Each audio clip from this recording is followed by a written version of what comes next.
నేను డిగ్రీ కాలేజీకి వెళ్ళేటప్పుడు మా కాలేజీలో ఇంగ్లీష్కి మహర్షి సార్ అని ఒక లెక్చరర్ వచ్చేవాళ్ళు. ఆయన చెప్పే లెసన్స్ మేము విన్నా వినకపోయినా ఆయన చెప్పే కొటేషన్స్ మాత్రం బాగా వినేవాళ్ళమే.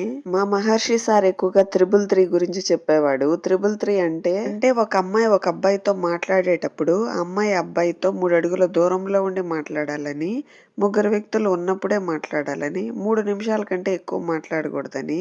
నేనైతే ఇప్పటికీ ఇది ఫాలో అవుతూ ఉంటాను. ఈ మూడిట్లో మనం ఏది పాటించకపోయినా మన క్యారెక్టర్ మీద మచ్చబడుతుంది.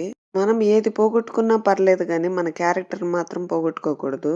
అంటే మన క్యారెక్టర్ మీద మచ్చబడే విధంగా మనం ఎప్పటికీ బిహేవ్ చేయకూడదని నా అభిప్రాయము. ఇక్కడగా ఎండు చేపల పులుసు అద్దరిపోయింది. నిజం చెప్తున్నాను, అందులో ఉన్న ఎండు చేపలన్నీ మా చిన్నోడే తినేశాడు. మా హస్బెండ్ ఇంతకు ముందు వీడియో అంటే చిరాకు పడేవారు. ఇప్పుడు నా కోసం కొంచెం వీడియోలో కనిపిస్తున్నారు. కర్రీ మీరు తప్పక ట్రై చేయండి. వీడియో నచ్చితే లైక్ చేయండి. Thanks for watching. Bye bye.